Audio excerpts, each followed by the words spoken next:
Here.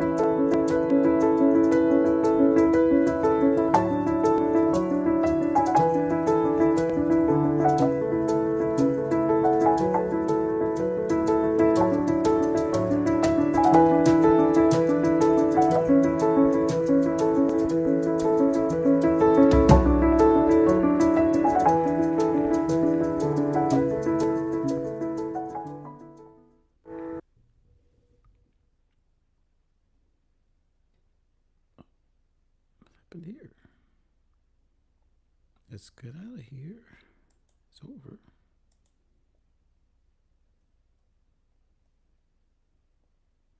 Video's working.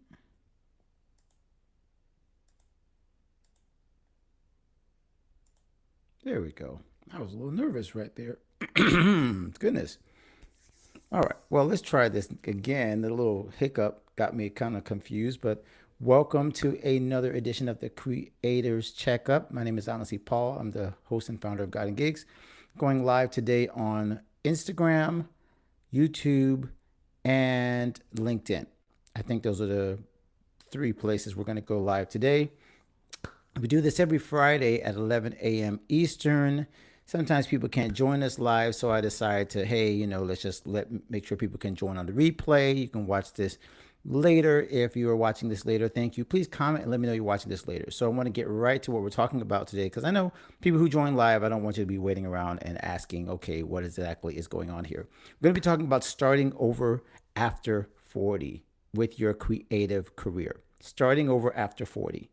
50, 60, just keep going on with the ages, whatever you want to put that age on. But this is what we're going to talk about today. And I got to tell you, even as I was like researching, should I talk about this? Because this was woken up in my mind after our podcast interview that we released on Tuesday with Ruth Douthit.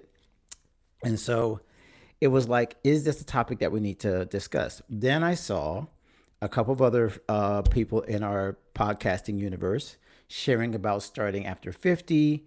I'm looking at the demographics of my own group and realizing all of us are, I guess you call us Gen Xers. And it was like, yeah, this has to be discussed. I cannot ignore the fact that we are, many of us, I would say the majority of us, if you're listening or watching right now, are probably at that midlife stage. And yep, the grays are showing off. My status as a granddad now is kind of telling on me. And so many of these things are now making it obvious that I need to be open about what happens after 40 and 50 when you are still in the creative process, still working out what your career is going to look like. And especially when you decide to pivot it. This is what happened with me.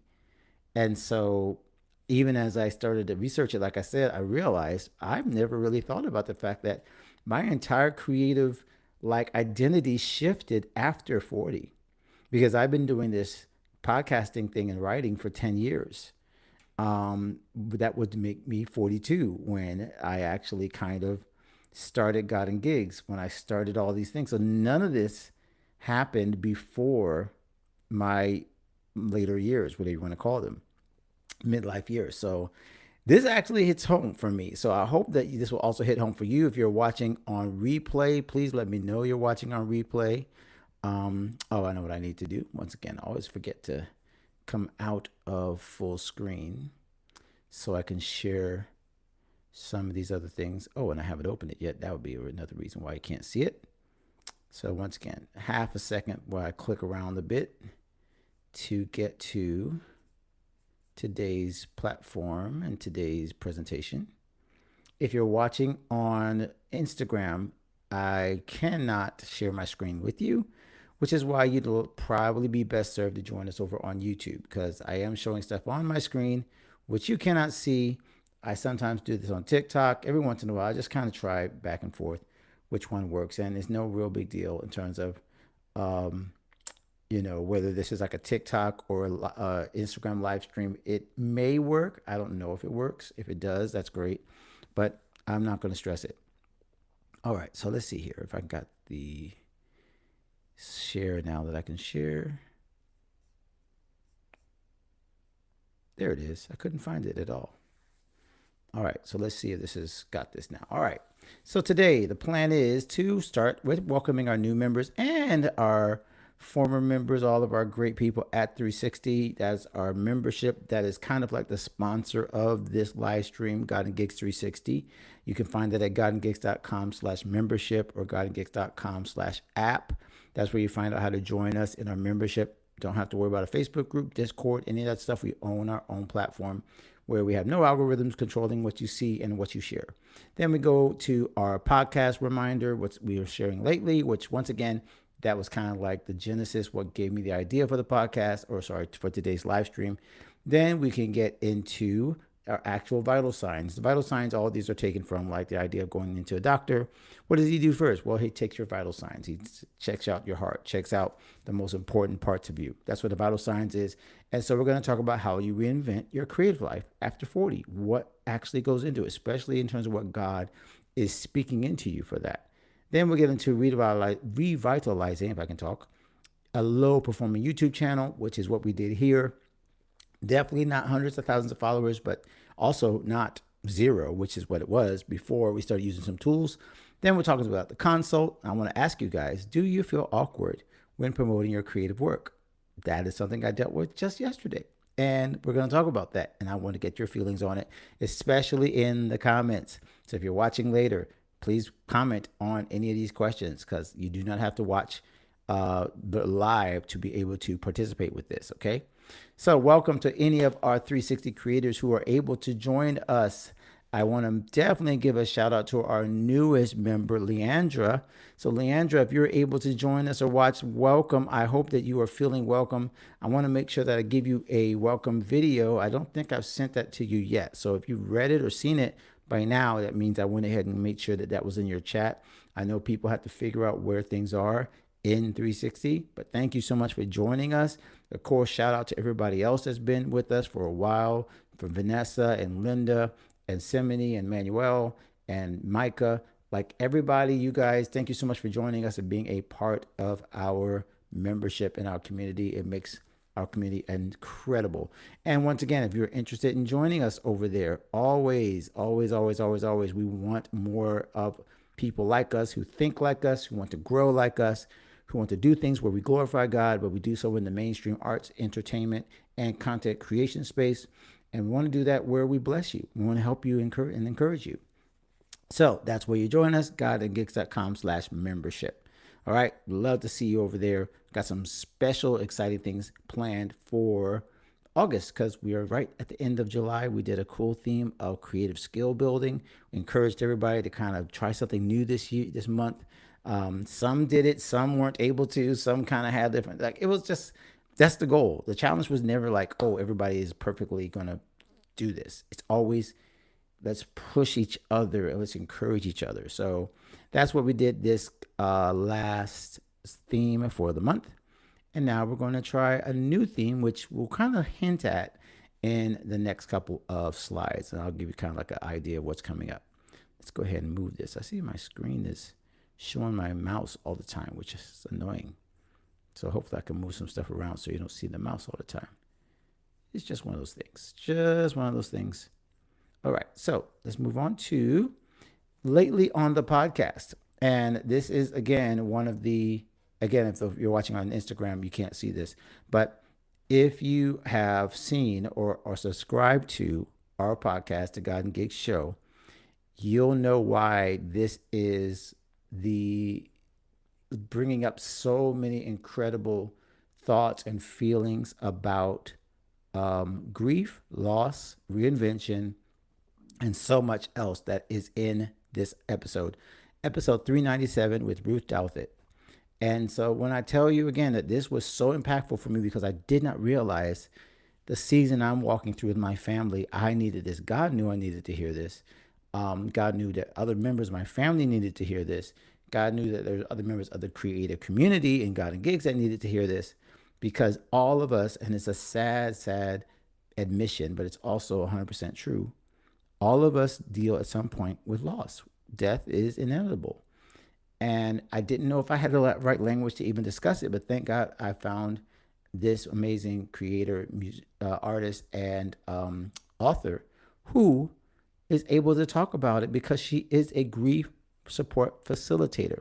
So I won't try to give you everything about the episode. Hold up, let me make sure I take this down. Is it still there? Hi, there we go.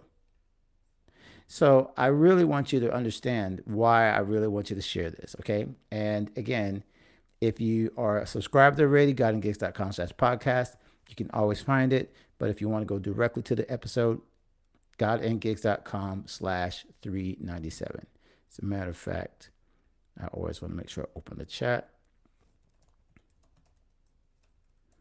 And that way, those of you who join us later, you'll be able to see this. Okay, so godandgigs.com/397. That is where you go to find Ruth. Now, you might also see, kind of big deal for the podcast is we're close to 400 episodes. And I've always gone back and forth with whether we should celebrate that, do any kind of special thing. I'm starting to lean more and more into not, because no one really cares. But it is an accomplishment. We want to thank God for making it to 400 episodes almost. We have some nice things planned for the next month. And again, don't miss an episode. godandgigs.com/podcast is how you join us, and subscribe. All right, so let's go ahead and get ready for our vital signs. That's all the news and notes for today. There's a few other things I can mention, but I want to get right to this topic first. Then after we get to this topic, we can talk more about some of the news and notes and things that are happening around our community. I would love to hear from you guys as well, what you are up to. So please make sure that you comment if you've got an event, if you got a new promotion, if you got something. We don't shy away from promotion. As you can see, one of our questions is going to be about that. So I want to make sure that you feel comfortable doing that, sharing what's going on in your creative life. But let's get ready for our vital signs.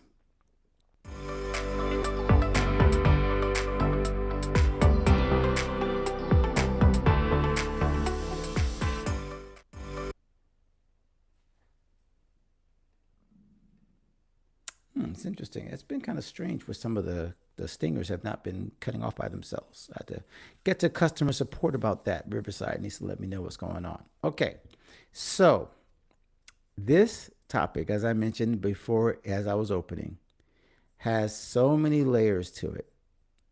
So many layers when it comes to how do we deal with our midlife? How do we deal with the prospect of change? How do we deal with the way that God has formed us and made us, and the things we like and the things we believe we're capable of? But then when things start to shift and change, we have to rethink that sometimes. And we might assume that God wants something specific, but he might change it up on us. He might want us to try something new after 40. And I'm going to do this like this because I really didn't plan this one out. I know sometimes I'm like, oh, I have a perfect plan. There was not a plan for this discussion because I feel like it's honestly something I need to unpack. And to unpack it like I got it all together is kind of silly because I don't have it all together yet. But if you have thoughts as you're thinking about this, I want to know. I want you to share in the comments as well.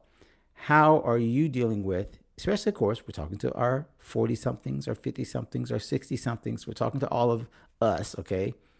All of us that have crossed the Rubicon, that we crossed that area.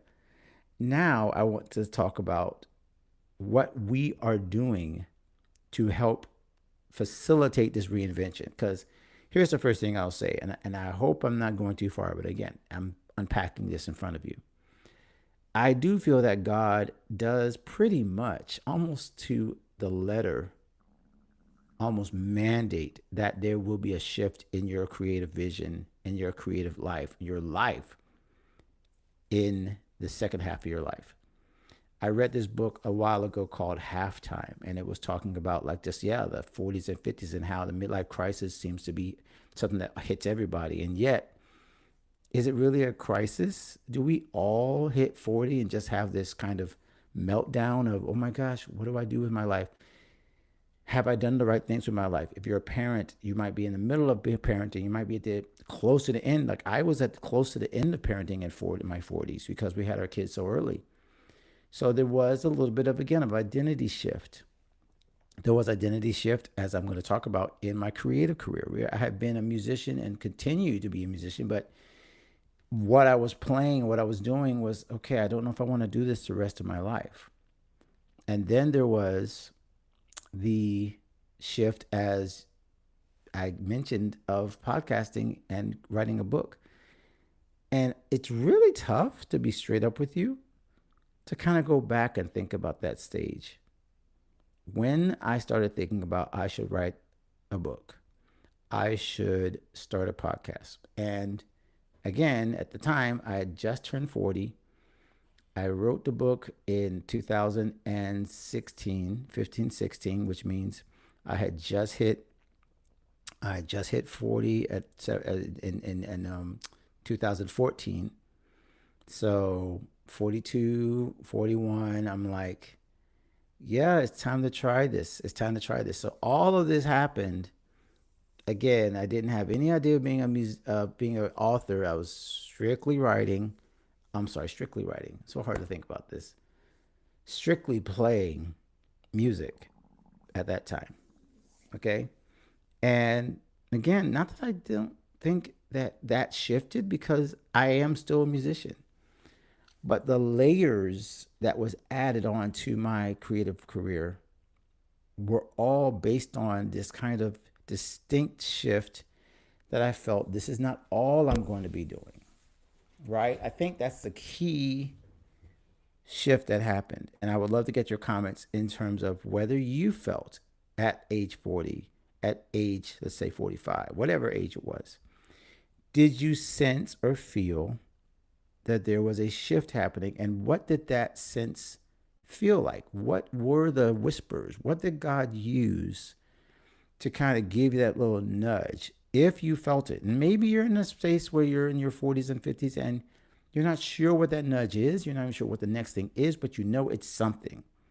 So the reason that I feel like this is common to all of us is because I do, if you even look at scripture, you can see so many people that were in their 40s and 50s and God spoke something new. Obviously, we have Abraham, who was much older than that, who was told, hey, go into a new country and where I will show you, change everything at 75. I wrote about in the newsletter about Caleb, who entered the promised land. He was 85 when he entered the promised land and said, give me this mountain, and was willing to fight at that age and lead a new people into a new area that was not fun, that was challenging, that probably could have cost him his life. And yet he's like, nope, I'm 85 now. So now we're talking about way past 40 in the Bible. And these, again, I think are key indicators that we are not supposed to shut off our creative evolution when we hit this age. As a matter of fact, it almost seems like there is a turnkey that says, yep, now it's time to use your information, your knowledge, your expertise in a new way. And you can't do it the same way that you did. So let's talk about the fear of that, the fear of change in your 40s. After you have done so much and you have so many responsibilities. One thing about being young is you don't feel like you have as many issues because maybe, let's just be honest, you don't have as many things to lose yet. Now, you have a lot to lose. I'm not going to pretend like 30 somethings to 20 somethings don't have a lot to lose. You guys, you do have a major responsibility, whether it's family, whether it's kids, whether it's a career. Like, you do feel the pressure of not messing things up. I get that. But what I do sense is that if you get older, there's more to lose than you had before. You've built up, either you've pushed to build something and then you've built it. And now it's like, do I keep building this? Do I keep working on this? Do I stay in this career? Am I risking the pivot being so dramatic that I lose everything I've worked for? Is this reinvention of my life going to create this kind of gap where people look at me like, what are you doing?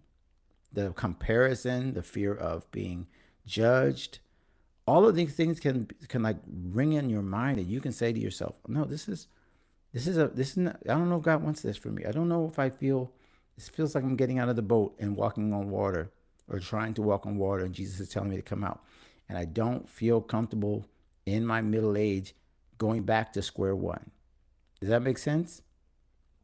So if that makes sense to you, I would love for you to put it in the comments, because that's where I feel many creatives get stuck in their second half. It is going back to square one. I had to go back to square one as an author. Didn't know even how to write a book or publish a book. Had to go back to square one as a podcaster. Didn't know how to build a show. If you saw all the videos, like I see myself now on screen, even right now, and it's like, and then you look back at my old videos, I'm like, oh, cause it's so cringy. Like, please don't look back at my old videos. It was so cringy, so bad. And the fact is that I did not know what I was doing at that time, and I just pushed through being bad. In my 40s, being bad as I went into my 50s, being bad at something in your adult age just feels like you've messed something up. Like you're supposed you feel this desire and this you feel this need to be competent at this age. And feeling like you're not competent at this age can absolutely drive you crazy. And that's why, like I said, I want to be very honest with everyone that I'm working through this because there are still areas that I'm entering right now that I'm getting ready to walk into that I realize I'm back to square one. I'm back to being a beginner. Experiences I've never had before in your later age. Now, this is where I can say, as I'm unpacking this in front of you and as we're sharing, it's also a blessing. It's a blessing that we can now feel this kind of lack of expectation, not really, but lack of like knowing that everything's not going to be perfect and having this kind of a freedom to say, oh, you know what? I'm not going to use any bad words, but you kind of get what I'm just like. Just say blank. You know, like go for it. Whatever. The whatever spirit. Let's call it that. But that's a freeing feeling. And I just laugh at all the middle-aged folks. You guys get my drift. You get to this age where you just don't care about other people's opinions. You live long enough that you do not see is where the Bible says the fear of man brings a snare. You're like, I'm not going to get ensnared in worries about what people think about my next reinvention, my next project, the next thing I'm going to try. If it's from God, I saw this Instagram from Kevin on Stage, and he said it really clearly because everyone sees Kevin on Stage and they say how gifted he is and how hardworking he is and how many different projects he has all the time. My wife sat down and we were watching one of his shows on Tubi. Hilarious. And I'm like, how does he come up with all these ideas? And he said it on an Instagram post, which got like hundreds and thousands of shares for good reason. He said, like, I just feel like I have responsibility. When God gives me an idea, I've got to execute it. And I'm just gotten really, really good at executing and getting the thing out of my head and into the world, whether it's perfect or not, whether it's criticized or not, because like I feel responsible. And I feel that is such a beautiful way to say it. Like at this age, reinventing yourself is a responsibility. You have to push through. You have to try something new. You cannot stay stuck because God is not looking for what he created in you in your 20s and 30s to stay the same. It's the whole stewardship angle. So I believe, honestly, that this is where God can really, really show his best work is in your second half. Because now it's not based on your knowledge. It's not based on your expertise. It's based on you going back to square one and saying, okay, God, I trust you. I've done this for so long, but now I want to try just being trusting again. I want to try being childlike again. And so that's where I would love to see again in the comments, if you're sharing, where has that been for you? Where have you felt like you've gone back to square one, reinvented yourself after 40? How did that feel? And where do you believe God is kind of showing you new things about him and showing new things about you? I would love to see that in the comments. This is a great comment, great discussion, I should say. And it's opening up some stuff for me. So I really would love to hear your comments as well in the chat or in the comments if you're watching on replay. But I want to keep on moving because this is a great, we have a lot to get to. So I'm going to go ahead and stop this share and bounce back over here. Now we're going to go into our lab work. And so our lab work today is talking about YouTube channels. So if you don't have a YouTube channel, you might say, I don't need to watch this part. I can skip it. Yes, you could. But I would advise not, because even if you're not a YouTuber, I'm definitely not a YouTuber. I think this would be very, very applicable to anyone that has um, any kind of platform, and you're thinking, how do I keep this thing going? And if that's the case, I want you to hear what this tool does and how I'm thinking about reinventing a platform. We talked about reinventing yourself as a musician, artist, creator in your 30s, 40s, and 50s. Now let's talk about the actual product or the platform that you built. Let's say it's gotten dormant, and how can you rebuild it? So I'm going to talk about that in this next segment. So let's go ahead and get the media ready, and we'll be right back with the lab work. Instagram, by the way, of course, you're not seeing that, but this is for those who are watching live.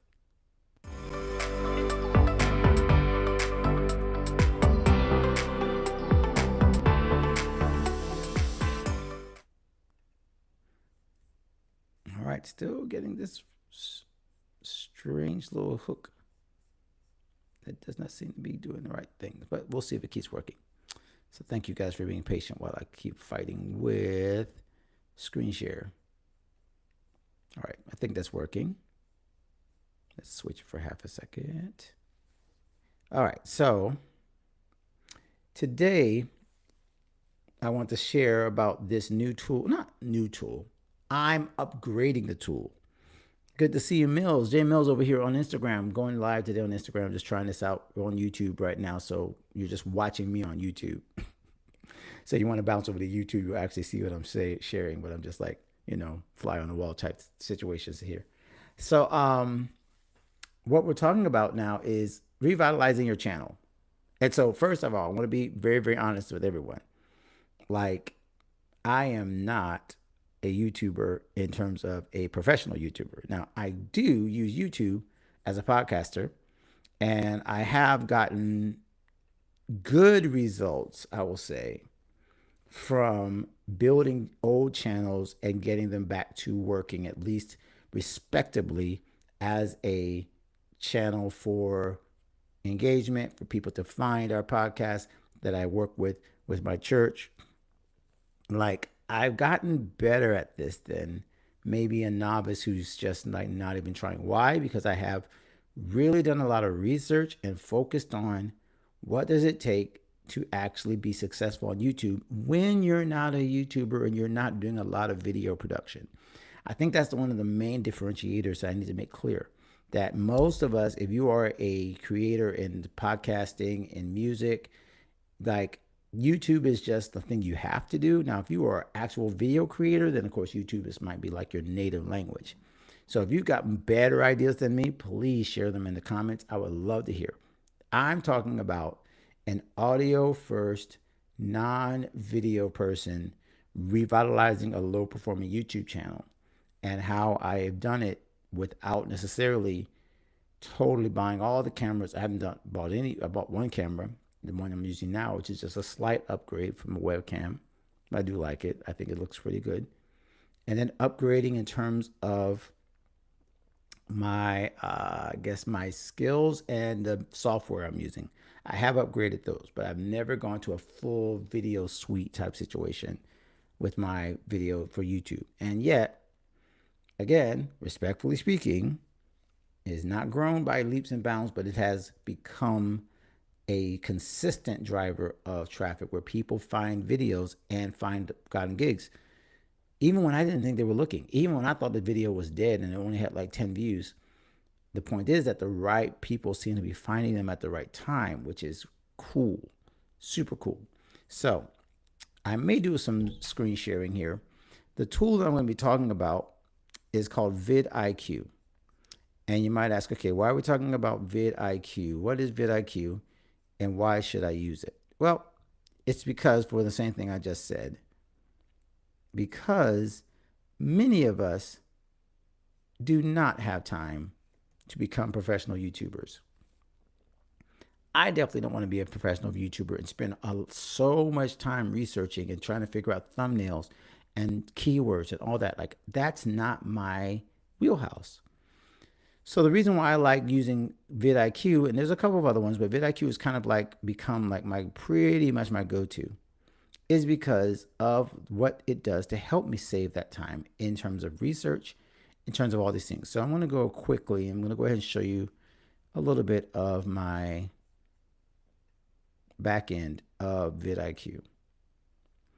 Okay, so as you can see here, it number one does show my subscriber count, shows my views, and those views are up. Those views are up over the last few months and years because, hey, even though I may not be doing 100,000 views per video, consistency matters on YouTube. And so I have been consistently growing. And what I really like about it is what it does here, which is provide you, and I'm on the boost plan, by the way. It does provide you a way to comment, to answer, get unanswered comments, to add missing descriptions. It basically analyzes your channel and helps you see ways that you can improve your channel. Now, I don't think I see them. Go to the menu here. So here's some different ideas in terms of research. Now, I showed this on the coaching call recently too. If I want to know certain words that will be really searchable, this is something you can do on YouTube specifically. You can just go to YouTube, but you could also go in here in vidIQ, and it just gives you a little bit more of that information that you may not have access to otherwise, especially when it comes to reading YouTube's analytics, which can be very kind of confusing. So this one tends to tell you exactly what you need. Like, I'll give you an example. I think let's go down to creative process, because creative process was one that I was using. I just missed it. Where'd it go? There it is, creative process. So as you can see, the creative process is overall high score of, in terms of searchability. These are all things that are connected. Search volume is about 25,000 a month, which is super cool. And the competition is medium. Not a lot of competition, maybe a little bit, but medium, right? And then I can see some other words that might be similar that I could start to try to rank for. Now, again, am I trying to rank to be the top of? No, I'm not. I just want to find things that have some kind of, that have a little bit of juice to it in terms of what people might be searching for. So you can see here, I can see creativity. It's actually low competition, which I thought would be high competition, but not that bad. So was it likely that people could find this? Yes, it's possible. Now, my videos are never going to be at the same level as someone that spends a lot of time on YouTube, but this just shows how quickly I can find out. Something else I love about this is optimize, where I can look at my own thumbnails. I can look at what I have and see what could I improve about this video? What could I improve about this one? Again, this is on the boost program that I'm on. Okay, so this is not, it cuts you off at like, I think 5 or 6 of these where you can't use it consistently. You have to like pay for that. But I love the fact that I can go and I can just look and say, hey, update my scores on this one. Now I remember my scores were pretty low on this one. So yeah, 85 for the title. I think I changed that title, but the thumbnail is still 79. So I can say, okay, what's not good about that thumbnail? And vidIQ will give me some ideas. And the reason I love the AIs that are native to certain platforms, this is why I like it more than like Claude and other things, where I get it. Like, it can do a lot of things, but I prefer, if I'm going to use data in AI to analyze things, I'd rather it be native to that specific platform. I don't need this to write like a blog post for me. All I need you to do is to analyze what YouTube does, and which is, this is what it's built for. So I think this is like the best way to use specific AI functions for analysis, is when it's baked into a certain product that's all it does, right? So you can see here, For Science is calling the podcast. The title is a little bit different. I think the title was happy with the title, but the thumbnail says, why is it a good thumbnail, or why could I change it? It says the image feels a little bit low energy. Okay. I don't know if I'll shoot another video, or another picture, but I might. That's not a big thing to do. I might consider maybe I can change it, but everything else, it thinks it's pretty good. So increase auto saturation, motion effects, or use more vibrant color grading. So even in terms of just changing the picture a little bit, maybe that would improve the video as far as like the watch time, or more importantly, the click-through rate. So these are just a couple of things I can show you about vidIQ. And of course, I have all these things in the history I've been searching for. This very live stream I helped build inside of vidIQ because vidIQ helped give me the ideas. So yes, I know what I want to talk about, but what's the highest ranking keyword when it comes to that specific subject starting after 40? And it gave me a couple of names. And I was like, oh. So it wasn't that the AI, and I'm very big about this, the AI is not telling me what to do. The AI is helping me improve what I'm doing. That is my, like, if you want to get me on the soapbox, that is my take on AI. I don't want AI telling me what to do. I want AI to show me what I'm doing and how, or some possibilities of improving it. Okay. So, by the way, this does neatly dovetail into starting over at 40. Starting over in your old, if you're thinking about starting a YouTube channel, a podcast, and you're like, I know nothing about it. This is where AI shines. This is where it is like, hey, do you need me to summarize a lot of information quickly for you? Yes, it can do that. It can help you, like it's doing here, to help me figure out YouTube when I have not been a YouTuber and I don't know much about all the thumbnail stuff. And a lot of times what I'll do is I'll look at its suggestions and then I'll do it myself. So I still have the agency of doing this on my own. But while I'm doing it on my own, I'm taking keys and hints from best practices that are clearly in some of like the AI generated stuff. But then I'll say, nope, I'm doing it myself. So I keep that agency and I don't become like a slave to like the AI versions and I don't end up looking like everybody else's stuff. But I do borrow their ideas in terms of, oh, let me try this particular thing because clearly the trend is this way and AI is kind of like designing it this way. And I'm like, I don't want, again, I don't want to look like everybody else's thumbnails. So I'm very big on like keeping my own look, but I do kind of use some of their processes to think about it. Now, here's the thing, as I'm talking about that, that might be, you might be asking in terms of vidIQ. And by the way, let me show you how to get to vidIQ if you want to check it out. You can go to godandgigs.com, vidIQ. And I think you don't have to worry about putting the top, what do you call the vidIQ. The IQ is usually uppercase, but you're just typing it in. No big deal. Okay, so that's the lab work that we're talked about today. So I want to make sure you guys have a chance to do that. Once again, if you're watching later, please comment on whether you have been trying to revitalize a YouTube channel, what you're trying to do with it, how you're trying to do it, and then you can move on to actually doing it. Use that link. I would love to know if you want to go ahead and subscribe to it. I have decided to go ahead and start a subscription to use the paid features. I've been very happy so far. So I'm definitely going to probably stick with that and just give you kind of an update on how things are going with that. All right, as I make myself blind, let's go back to our thing. And then we're going to get into our consult. So I would love to get your comments as the consult goes on. This is where I would love to hear and see what you guys have to share. So let's go ahead and get the stinger ready. And we'll jump into that.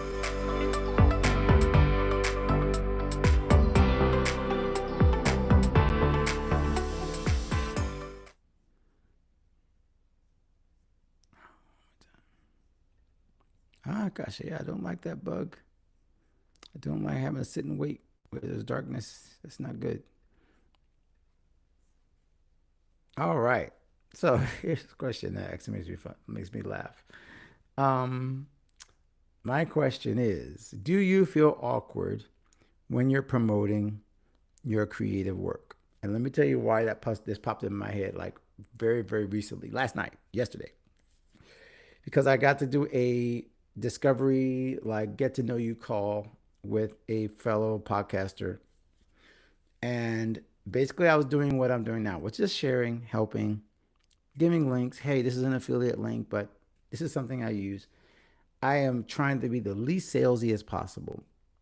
Just here to help. But she remarked on like, you have a link for everything. Like you have an affiliate link for everything. I was like, Well, yeah, because if I use the product, I probably should be paid for it, helping to promote the product. Um, but I felt really like, oh gosh, like I don't want to mention yet another affiliate link because they all are affiliate links. Like anything I'm talking about, I'm gonna have an affiliate link for because again, I use it. Like, why wouldn't I share? But it got to me because I felt like she was joking, but it was just like that kind of, ugh, the truth hurts a little because it did feel like maybe I'm just selling everything all the time. Just go to my link, like I literally did today, right? I just give you the links, and I'm trying to help, but I also know it's gonna be a blessing to actually sell something. And so I feel this kind of yeah, I feel this kind of shame and like awkwardness about talking about my own work. And I know I'm not the only one. Creatives, we tend to struggle. So I really want to see this in the chat. Whether or not you feel awkward when you're promoting yourself, when you're promoting your work, when you're talking about your gig, when you're talking to someone, hey, come now, maybe you're one of these extroverts that doesn't struggle. God bless you. God bless you if that's you, because that is not my testimony. That's not my testimony. I struggle. Uh, maybe not as much anymore, but there's definitely this kind of feeling like um, it's definitely. I would say probably my friends would say I definitely shy away from sharing my work because they tell me all the time, "You didn't say this. You didn't mention this," and there is this getting over yourself that people actually want to support you and people would show up at the show and they would buy the ticket and they would buy the book. Or even if they didn't, they would like to know so they can decide. But if you don't tell them, they can't, there's no option. And there's definitely this kind of, again, comparison or worry about how people are going to think. Are they going to call me salesy? They're going to think all I do is sell, talk about my work. All I want to do is just get them to come to my show. There are definitely taker people that are kind of like that, give you that energy and that feeling and that stance where you're tired of him talking about themselves and their work. But I would think most of the people in the kind of gigs community are actually the opposite. We don't talk about our work enough and we feel like we do too much. Okay? That's I think where we're at. I think again, help me out in the chat as I'm thinking this through, because we're gonna like honestly, like we're gonna finish this. We're gonna finish this live stream, and I'm gonna be like, okay, did anybody share? Did anybody talk? And I'm gonna be like, oh, that probably means I should probably say less. I probably shouldn't ask for comments, right? Because it's like you don't want to be let down. That might be one of the main things that affects everyone. We don't want to be let down. We don't want people to know or have the chance of knocking us down by not sharing, by not telling, not buying, all that kind of stuff, like basically saying no. So it's protective. It's protective to not share it, to protective to stay cool. Well, they show up, they show up. Well, I don't want to be nosy or I don't want to be pushy. That again, I think so many books I've read on sales says, again, that doesn't mean we have to be salespeople, but just says that's the main problem is that you equate being salesy with actually just saying, hey, here's my work, here's my stuff. Would you like to buy? Would you like to purchase? Would you like to, like that part is where we all seem to get a little thrown off. And yet, the Bible has a clear proverb, and I don't know what I got to find a chapter and verse of that. But it basically says the people curse the one who hoards the grain, but bless the one who sells it. Like, I think we should probably put that on the top of every single artist. What do you call? We should keep that as like a billboard for artists and creators. People will bless the one that sell. They'll curse the one that doesn't sell, that hoards. And to be honest with you, I feel like that's what happens when we don't talk about our creative work. We're hoarding it because we're nervous about what people will say. We're hiding the fact of, oh, what if they don't come? And then I feel guilty. I feel shameful. I feel like I tried all this for nothing. And it's more of a self-preservation than it is a stewarding or a serving. So when you kind of hide your work from not sharing it, I'm raising my hand because this is me. And if you're watching later, please put this in the comment if it's you, okay? Say that's me. Because we struggle with being noticed for the wrong reason, we think, for being out there, for being promotional. And yet, at the same time, like I said, you can't talk about even the gospel without promoting it, without sharing it. Like that's just part of it's part of what we do as believers. We share what's good and we share and we compel people. But then when it comes to our work, it feels weird to compel people and say, you need to be there. Again, I'm thinking of a couple of my friends that are like, they don't have an issue with this at all. So that's why I said, do you feel awkward? So maybe your answer is no, I don't feel awkward. This is part of who I am. But if you are one of us who struggle and feel like as soon as someone points out like, oh, you're selling this, oh, you want to tell, like, and you like shrink up into a ball, let's work on that. Remember that proverb that I just told you. Matter of fact, let's look it up. I have time. Let's see. Hopefully I will not mess up let me see. I'm going to have to put curse. No. What's the best way to find this? Who sells it? Let's see. Because I know it's a proverb.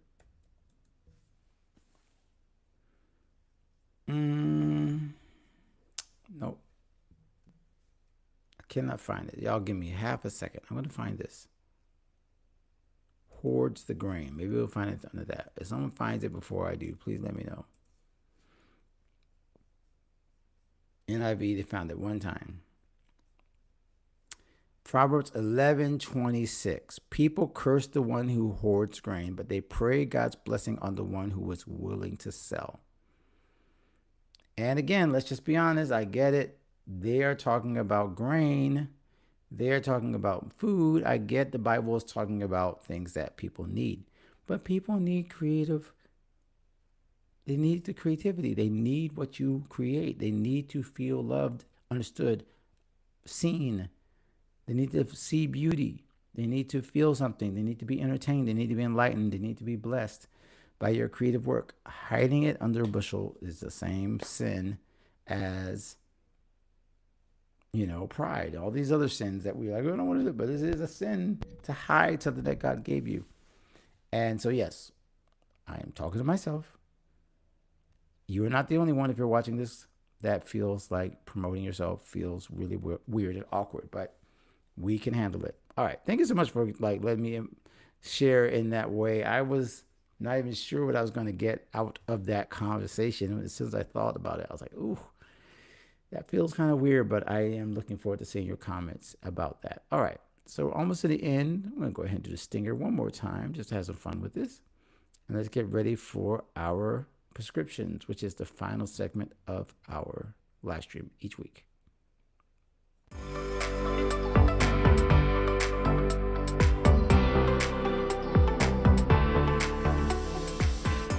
That was weird. That didn't work. I was trying to make sure I would disappear and didn't do that. So let's go back to where I was. See, did it again. Yeah, sorry about that. I don't know why it keeps doing that. If you guys are watching on replay, I can't seem to get those things to work. So live stream is acting crazy, but we're still here. All right, so let's go ahead and get to the last share. And those of you who've been watching for a long time, you already know what that is. But I always want to make sure that you feel welcomed and you feel invited, and that is to join the 360 community at godandgigs.com/membership. Almost everything I shared today has already been shared in some way, shape, or form inside our community. Okay, that's where we share our Creator Resource Center, which is all of the business and the creator entrepreneurship resources. And then there is our Creator Connection Center or Creator Connection Circle. I think it's Community Circle, Connection Circle. That is where we are sharing really just life. Like we're sharing our lifestyles, what we're going through, prayer requests, everything goes there in terms of interaction with each other. And then finally, we have our gold coaching group, which is kind of like the um, where we give individual attention to everyone. So you can get a guest pass to go free into the creative community circle. Then there's the resource center for creatives for all of the templates, business things. I just posted a bunch of discounts there for people who want to get their tools. So in a sense, you can think of it like this. 360 Gold has like something for everyone. That's why we call it 360.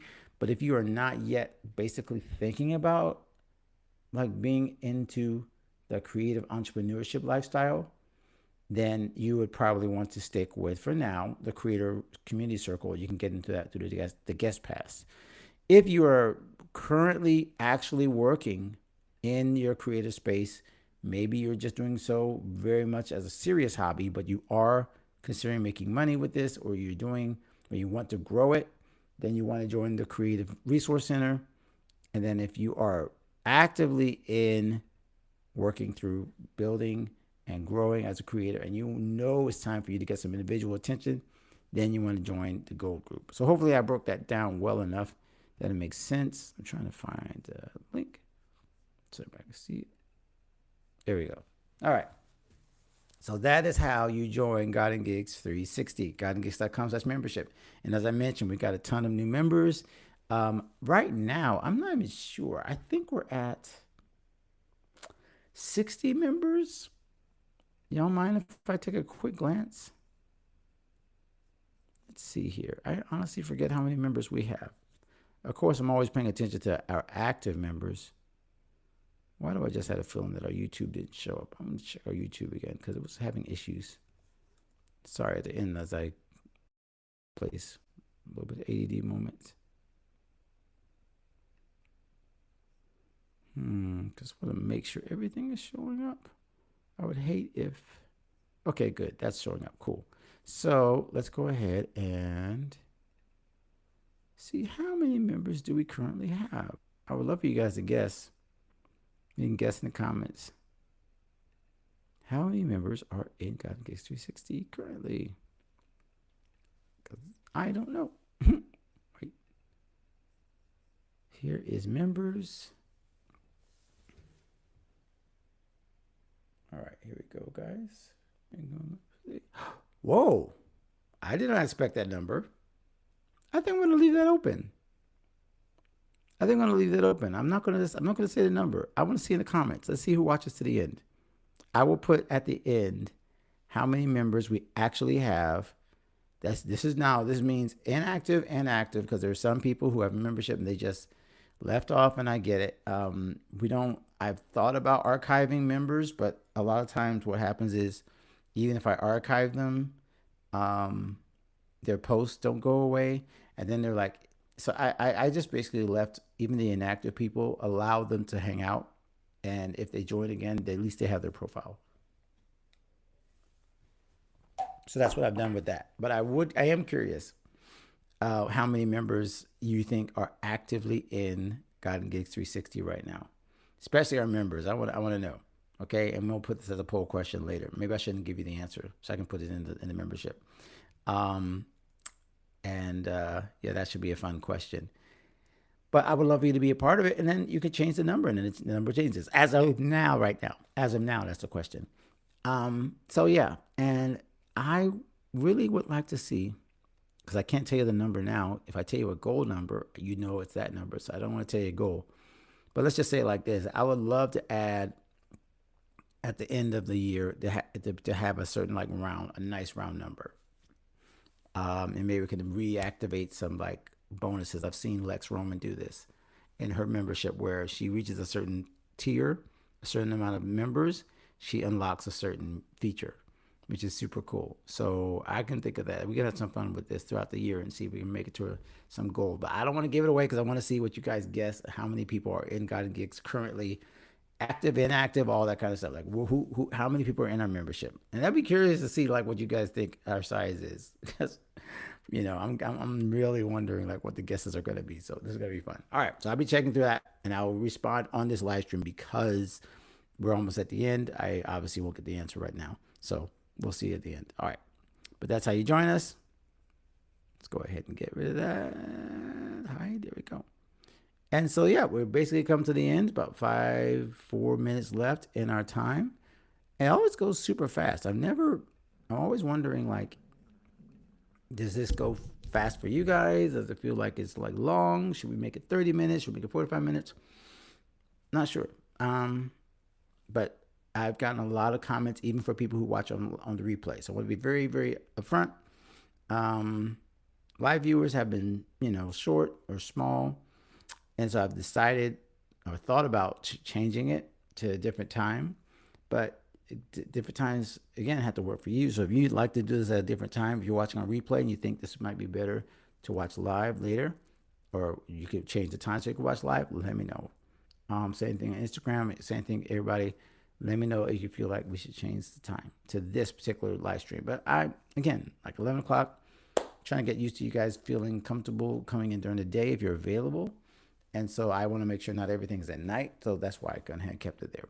But let me just go over the last few things that I want to make sure you remember is remember that we have our Tuesday podcast.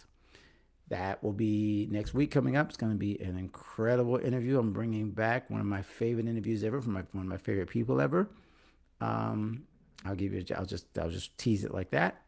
Then Thursday is our newsletter that comes out, godandgifts.com/newsletter. You can find that there. Fridays are live streams. And we do have very soon, we will have our coaching call for gold, and we will have a live stream webinar. I have not booked it yet, so I don't want to announce it, but it should be coming out really soon. So Tuesday podcast, Thursday newsletter, Friday live stream, and be on the lookout, everybody that's in the membership, for other events that are coming up, our coaching call and all that will be scheduled. Okay. But God bless you guys. Thank you so much for joining us. This has been a great call. And until next time, as always, continue to become the creator that you were created to be. God bless, and we'll see you next week.